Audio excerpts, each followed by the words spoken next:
नारायण नारायण नारायण। बोलो श्री सद्गुरुदेव भगवान की जय।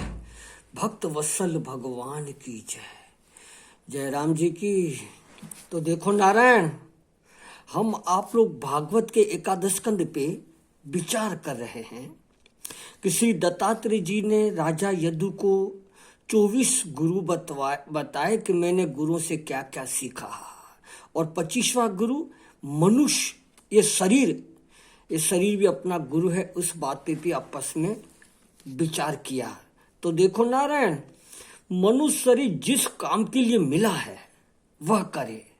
विषय भोग की प्राप्ति तो दूसरी योनियों में भी होती है, आराम से हो सकती है। वह करके इस मनुष्य शरीर को नष्ट न करे नारायण, न करे। अब देखो नारायण, 11वें स्कंद का 9वें अध्याय का 30वें श्लोक में कह रहे हैं दत्तात्रेय जी, कहते हैं कि संसार की बातों को गौर से देखने से वैराग होता है। हाँ नारायण, गौर से देखें कि देखो नारायण, ये मकान दुकान बनाने में आदि कितना परिश्रम है। आहा, कितना घर बार को संभालने में, ओ राम राम राम राम राम राम, कितना परिश्रम है। हाँ, तो कहाँ सुख है और कहाँ दुख है, कौन कहाँ फंसा हुआ है, ये सब मैंने अपने मन से ही देखा। अजी अपने मन में देखने के लिए भी तो रोशनी चाहिए ना नारायण। तो बोले विज्ञानालोक है, विवेक विज्ञान का दिया अपने हृदय में जलाकर मैंने हृदय से में ही सारी बातें देख ली, और हमारे हृदय में वैराग हो गया, वैराग हो गया। तो नारायण, विज्ञान ही है प्रकाश, जिसमें ऐसी आत्मा में मैंने ये सब देख लिया। अब मैं सारी पृथ्वी में विचरण करता हूँ। न तो मेरी कहीं आसक्ति है और न तो अहम कृति है। दूसरों में तो आसक्ति नहीं है और अपने शरीर में अहंकार अहम कृति नहीं है। त्याग का अहंकार नहीं है कि मैं बड़ा त्यागी हूँ। आसक्ति नहीं है, इसका भी अहंकार नहीं है, माने मैं असंग हूँ। यह अभिमान भी मेरा छूट गया है। तो देखो नारायण, अगर देखो संसार में किसी एक ही गुरु से शिक्षा प्राप्त की जाए तो ज्ञान सुस्थित और सुपलक्ष माने प्रचुर नहीं होता। क्यों? क्योंकि जगह जगह सीखना चाहिए। मिट्टी से सीखो, पानी से सीखें, आग से सीखें, पेड़ से सीखें, पशु पक्षियों से सीखें। अपनी बुद्धि का दरवाजा सजनों बंद न करें और अपनी निष्ठा में बिल्कुल पक्के रहें। अपने इष्ट देव में प्रेम करें, अपने मंत्र का जप करें, अपनी उपासना पद्धति से उपासना करें, लेकिन अज्ञान के नाम पर ज्ञान, औरों से जो ज्ञान लेना है उसके लिए दरवाजे को बंद न करें। जहां अच्छी बात मिले वहां से उसको सीखना चाहिए। देखो ने नारायण, यह अद्वितीय ब्रह्म ऋषियों के द्वारा अनेक प्रकार से गाया हुआ है। ये परमात्मा का, अद्वितीय ब्रह्म परमात्मा को अनेक रीति से महापुरुषों ने, अनुभवियों ने उस युक्ति से बताया है। तो पता नहीं कौन सी प्रक्रिया, कौन सी शिक्षा हमारे हृदय में लग जाए और चोट कर जाए नारायण, चोट कर जाए। हाँ नारायण, तो देखो ध्यान रखे कि ये परमार्थ उपदेश के 24 गुरु नहीं है, किंतु अपने निश्चय के संबंध में कि आत्मा आकाश के समान व्यापक है, वायु के समान असंग है, और महात्माओं को अग्नि के समान तेजस्वी होना चाहिए। अपने स्वरूप साधन एवं रहने के संबंध में जो असंभावना, विपरीत भावना आदि दोष है। असंभावना अर्थ, अब असंभावना का मतलब माना परमात्मा है कि नहीं, हम आत्मा परमात्मा, हम आत्मा है कि नहीं, ये असंभावना है। और विपरीत भावना, मैं यह नहीं मैं वह हूं, यह दोष नहीं होना चाहिए। हाँ, मैं वही चेतन अस्तित्व तत्व हूं। उनकी निवृत्ति के लिए हाँ, असंभावना और विपरीत भावना की दोष को हटाने के लिए युक्ति पूर्वक सब जगह से शिक्षा ग्रहण करनी चाहिए। ज्ञान देने वाला तो देखो सज्जनों गुरु एक ही होता है, पर उनको पचाने के लिए, उनको अपने अनुभव में लाने के लिए जगह जगह से सीखा है। तो दत्तात्रेय जी ने 24 गुरु के विषय में आपस में चर्चा की और 25वां गुरु अपना शरीर को बनाया है। वहां से क्या सीखा, उस बातों पे हम लोगों ने कुछ दिनों से विचार कर रहे हैं नारायण। तो नारायण उद्धव जी को भगवान जी कह रहे हैं कि हे उद्धव, इस प्रकार उस ब्रह्म ज्ञानी ब्राह्मण ने, हाँ दत्तात्रेय जी ने राजा यदु को उपदेश किया। यह ब्राह्मण बड़ा ही गंभीर बुद्धि वाला था, सब जगह कुछ न कुछ सीखा।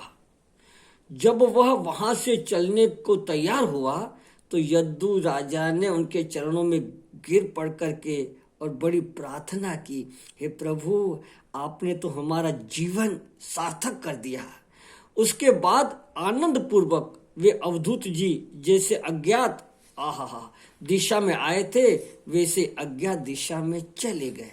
तो देखो नारायण, श्री कृष्ण कहते हैं कि हे उद्धव, अवधूत जी की वाणी सुनकर हमारे पूर्वजों के भी पूर्वज महाराज यदु संपूर्ण आसक्तियों से छूट गए और उसके चित्त में क्षमता आ गई। माने सजनों, दत्तात्रेय जी के उपदेश का 2 फल राजा यदु को निकला। एक तो आसक्ति न हो, क्योंकि आसक्ति मनुष्य को अंधा बना देती है। देखो ना नारायण, जिसमें आसक्ति होती है उसके दोष नहीं दिखाई पड़ते, उसमें गुण ही गुण दिखाई पड़ते हैं। यही नहीं, उसमें मजा आने लगता है। जो संसार में बहुत सारे लोग आसक्ति के कारण ही धर्म का उल्लंघन करने लगते हैं, ईश्वर से विमुख हो जाते हैं, ईश्वर की ओर चलते हैं और रास्ते में कोई मिल जाता है तो उसी के साथ फंस जाते हैं। तो नारायण, इस उपदेश का एक फल यह है कि परमात्मा से राग हो, परमात्मा से आसक्ति होवे, परंतु संसार में किसी से प्रेम और आसक्ति न हो नारायण। और नारायण दूसरा फल क्या निकला कि समचित्त माने ब्रह्मनिष्ठ। ब्रह्मनिष्ठा क्या है नारायण?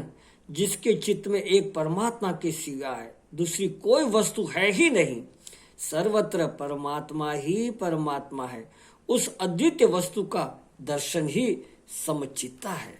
तो देखो नारायण, इस प्रकार श्री कृष्ण भगवान ने यह श्री दत्तात्रेय जी और यदु के संवाद के रूप में अंतःकरण को शुद्ध करने वाले और ब्रह्मनिष्ठा को बढ़ाने वाले उपाख्यान को, उस बात को वर्णन किया, बताया है। देख अब सजनों, 11वें स्कंद का 10वां अध्याय शुरू हो रहा है। अब देखो 24 गुरुओं के उपाख्यान से यह बात निकली कि अपने मन को संसार की ओर से हटाकर परमात्मा में लगाना चाहिए।